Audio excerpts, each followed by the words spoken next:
dit que toute âme forgée contre toi sera sans effet. Mais voici la partie qui nous intéresse, voici la solution. Toute langue qui s'élèvera en justice contre toi, tu la condamneras. Qui la condamnera? Qui la condamnera? Il y a certains problèmes qui ont persisté dans ma vie parce que je priais Dieu pour que Dieu vienne régler. Il y a certains problèmes spirituels qui ont duré dans ma vie parce que je voulais que c'était Jésus qui condamne. Je voulais que ce soit Dieu qui agisse. J'ai jeûné et prié pour que Dieu me délivre de l'emprise des esprits des femmes de nuit. Et c'est parce que j'étais converti que la prière n'agissait pas. Imaginez-vous un général qui est assis à son bureau. Il donne un pistolet à ses soldats, il les envoie sur le terrain. Et les soldats sont en face d'un ennemi. Et ils appellent le général pour lui dire: général, viens tirer. Qu'est-ce qui va arriver à ces soldats? On va les tuer. Pourquoi? Parce qu'ils se mettent dans une position où ils n'utilisent pas les armes que le soldat leur a données. Le Seigneur Jésus, lorsque j'ai médité ce verset, m'a dit: c'est le tu la condamneras que tu n'avais pas compris. Chaque fois qu'une langue s'élève en jugement contre toi, ça parle des incantations, frère. Les incantations. Quand dans le monde spirituel, des langues commencent à te maudire, t'envoient des maladies, t'envoient des esprits, t'envoient des choses.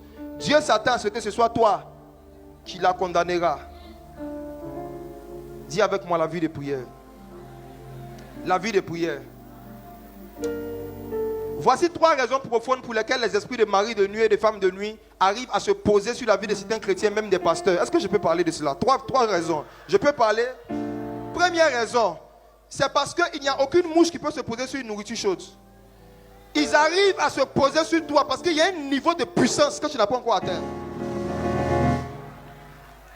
Il y a un niveau de chaleur. Tu n'es pas encore devenu un brasier. J'aime le message de l'apôtre Mohamed Sanogo. Qui a déjà vu une mouche se poser sur un brasier, frère? Il y a un niveau de puissance qui n'est pas encore descendu sur toi. Voici pourquoi certains esprits qui arrivent à descendre sur toi. Frères et sœurs, frères et sœurs, frères et sœurs, je vous dis la vérité. Lorsqu'on reçoit le baptême du Saint-Esprit et de feu, le niveau de puissance qu'on reçoit au baptême du Saint-Esprit, c'est dans une certaine mesure. Et Dieu s'attend à ce qu'on ait des mesures beaucoup plus grandes, qu'on grandisse dans la puissance. Et l'une des méthodes qu'il a données à son église pour pouvoir emmagasiner de la puissance, grandir dans la puissance et être immunisé contre certaines attaques du diable, c'est la prière intense, fervente.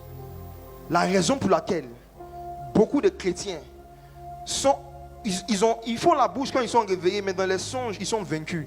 C'est parce qu'ils n'ont pas un esprit de prière. Frères et sœurs, Satan veut fabriquer une génération de chrétiens shintok qui ne peuvent pas prier pendant 30 minutes non-stop. Satan est en train de se battre pour faire sortir les longues prières des églises. Il est en train de se battre pour faire sortir les longues prières même de la vie individuelle des hommes de Dieu. Quand nous étions petits, quand on regardait ceux qui étaient pasteurs, moi j'ai grandi dans le milieu des pasteurs. À l'époque, lorsqu'il n'y avait pas Internet, je vois que c'était une bénédiction pour eux. Lorsqu'il n'y avait pas la télévision, toutes les chaînes qu'on a aujourd'hui, c'était une bénédiction pour eux. Quand quelqu'un disait qu'il est à plein temps, c'est pas qu'il passait plein temps à regarder Isbex. Quand quelqu'un disait qu'il était à plein temps, s'il n'est pas en train de s'occuper des âmes, s'il n'est pas en train de méditer la parole de Dieu, de s'occuper de sa famille, il est en train de prier. Avant, ce qu'on appelait homme de Dieu, c'est un homme de prière. C'est quelqu'un qui jeûne et qui prie, qui jeûne et qui prie, qui jeûne et qui prie. Et la prière est une monnaie dans le monde spirituel. Celui qui a 10 000, il a l'argent. Mais celui qui a 1 million, il a aussi l'argent. Est-ce que les deux peuvent régler les mêmes problèmes? Chaque temps que tu perds dans la prière est un temps que tu gagnes dans l'onction. Prier, c'est perdre son temps dans la présence de Dieu pour gagner du temps devant les démons. Le nombre de temps qu'on passe à communier avec le Saint-Esprit augmente notre faculté d'être immunisé contre certaines attaques. Toute âme qui se lève en justice contre toi, tu la condamneras. Prends la décision à partir de ce soir que tu vas t'organiser. Tu ne vas plus faire 24 heures sans prendre un temps où non seulement tu vas prier, tu vas adorer Dieu, tu vas méditer, mais surtout tu vas prendre un temps pour condamner des langues qui s'élèvent en jugement contre toi, contre tes enfants, contre ta famille. Frères et sœurs, la responsabilité de notre protection spirituelle, nous sommes co-ouvriers avec Christ. Dieu nous garde par sa grâce, mais la grâce, ce n'est pas la faculté de ne rien faire. La grâce, c'est la capacité que Dieu nous donne de faire ce qu'il veut qu'on fasse. Et ce qu'il veut qu'on fasse, il nous a dit prier sans cesse, prier sans cesse, prier sans cesse, prier sans cesse, prier sans cesse, prier sans cesse, prier sans cesse. Voici encore une autre vérité. La deuxième raison pour laquelle des esprits arrivent à vaincre encore des personnes qui sont sincères après le baptême du Saint-Esprit, c'est l'ignorance sur le parler en langue. Je vous assure, papa et moi, on ne s'était pas parlé. Je ne savais pas qu'il allait aborder ce sujet. Mais je vous assure, le parler en langue fait partie de l'héritage des serviteurs de Dieu. Le Seigneur dit que toute langue qui va se lever contre toi, tu la condamneras. On condamne une langue avec une autre langue. Et la langue en général que les occultistes utilisent pour attaquer les gens, ce n'est pas des langues en français. C'est ce qu'on appelle des incantations, c'est des mystères démoniaques. Des démons leur inspirent des mots qui n'ont pas de sens pour le cerveau humain, mais qui font des dégâts dans la vie des humains.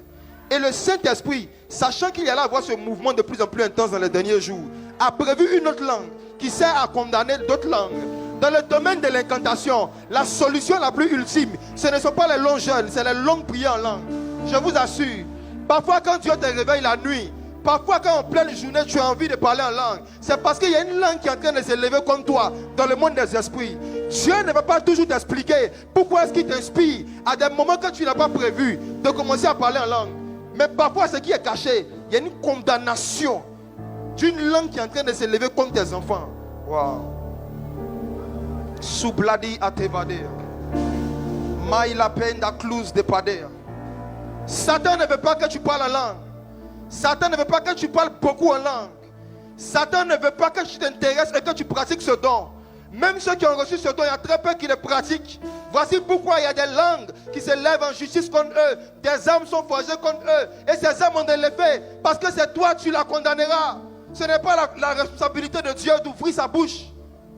Dis à ton voisin, Dieu ne parle pas en langue. Dieu ne parle pas en langue. Dieu ne parle pas en langue. Lorsque un sorcier voit un chrétien en train de parler en langue, le sorcier dit qu'il est en train de faire des incantations. Je vous assure. Je vous assure. Lorsqu'un sorcier voit quelqu'un en train de parler en langue, il dit à ses amis sorciers, celui-là c'est un sorcier. Parce qu'il est en train de parler quelque chose qu'on ne comprend pas. Mais au fur et à mesure qu'il parle, on ne peut pas tenir la réunion. On ne peut pas tenir la réunion. Je me rappelle il y a quelques années, j'étais encore, et je continue de le faire dans ma vie d'intercession, et je priais. Ce moment, Sanogo a dit quelque chose qui est puissant hier. Il dit, si tu veux garder le feu, il faut chercher des problèmes. Dans Acte 10, verset 38, la Bible dit que Jésus allait de lieu en lieu, de village en village. Il cherchait des gens qui avaient des problèmes avec des démons. Et à un moment de ma vie, j'ai fait ça. J'ai parcouru des villages de la Côte d'Ivoire. J'ai parcouru beaucoup de pays à la recherche des gens qui sont possédés. Je me rappelle, je suis allé au nord du Cameroun, dans une région islamique, où on m'avait prévenu. Il y a un ancien imam qui s'est converti à Jésus et qui avait organisé le programme. Il a envoyé des musulmans. Il leur a dit, je ne leur dis pas que tu veux leur parler de Jésus. Si je leur dis, ils ne vont pas venir. J'ai dit, qu'est-ce que tu vas faire? Il dit, on va leur dire que vous voulez leur faire des dons. Vous êtes venus de la Côte d'Ivoire pour faire des dons. J'ai dit, il n'y a pas de souci. Ils sont venus. J'ai dit, excusez-moi. Avant de faire les dons, je veux savoir qui parmi vous ici a un djinn. Les musulmans, les démons, ils appellent les djinns. J'ai dit, qui a un djinn qui le fatigue, qui le fait tomber quand il ne veut pas, qui rend ses enfants malades? Est-ce qu'il y a quelqu'un qui a un djinn? Et il y a une femme musulmane voilée qui a levé la main. J'ai dit, venez madame. Elle est venue. Et j'ai demandé devant eux tous, dans le Coran que vous lisez, est-ce que Mahomet fait des miracles? Ils ont dit non. J'ai dit, est-ce que Mahomet chassait les démons? Ils ont dit non. J'ai dit, mais dans votre Coran, est-ce que ce n'est pas écrit que Jésus faisait des miracles? Ils ont dit oui. J'ai dit, mais dans le Coran, on vous a dit que Jésus est mort et qu'il n'est pas ressuscité. Dans mon livre, on dit qu'il est mort et qu'il est ressuscité. En votre livre et mon livre, où on peut savoir la vérité, la réponse est simple. Si quelqu'un est ressuscité, il doit pouvoir faire les mêmes œuvres aujourd'hui qu'il faisait hier. Et ce qui prouve que Jésus a ressuscité, djinn, sort. La femme a commencé à manifester devant les gens. D'autres musulmans qui regardaient la scène, l'onction est tombée sur eux. Et tout est devenu bizarre. Mes frères et sœurs, nous sommes arrivés dans cette saison-là ou si les gens sont insensibles à la prédication, vous aurez du mal à être insensibles à l'onction manifeste de ce